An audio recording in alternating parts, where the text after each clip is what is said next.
Alrighty guys, so our banded lat pull through. With this, we want to make sure that the band, we always have tension on it. So when I start pulling, it's not starting loose. From there, I also want to make sure that I've got enough choke points. So I'm not choking down too low and trying to pull. Secondly, my arms always remain straight, if not the tiniest bit of flexion in that elbow, okay?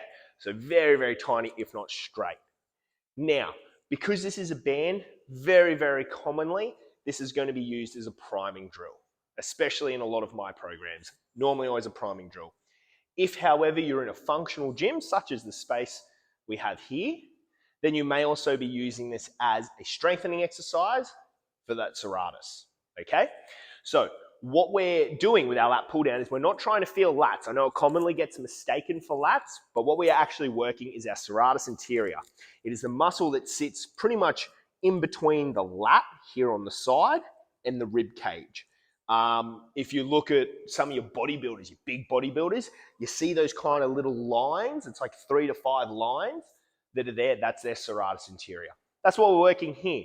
Very, very important with lat engagement. So it is very functional.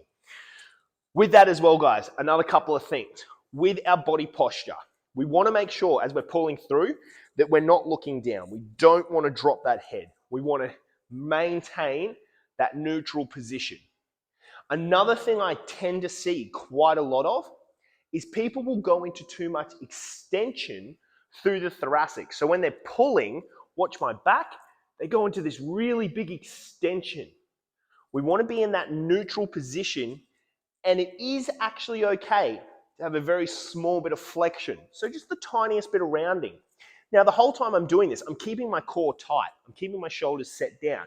I'm not moving through the movement, so I'm at no risk of injury.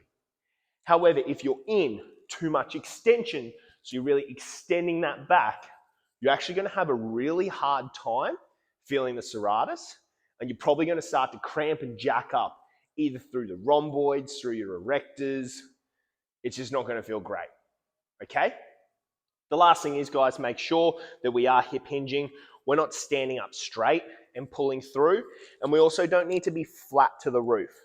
Roughly a 45-degree angle, obviously depending on how much space you have. Another good kind of cue is at your starting position when your arms are up, almost in line with that torso to band. Obviously, it's going to be slightly different depending on lever lengths, your torso length, how high the bar is. So there's a few different key variables. But the big thing is, guys, I'll go through the cues very quickly again. Straight arms, hips are back, slight bit of flexion in the back, the spine, our thoracic. We don't want to be in extension. Straight arms, pulling through. As I'm pulling through, I'm keeping my shoulders set, and I'm trying to feel the serratus anterior. Lat pull through.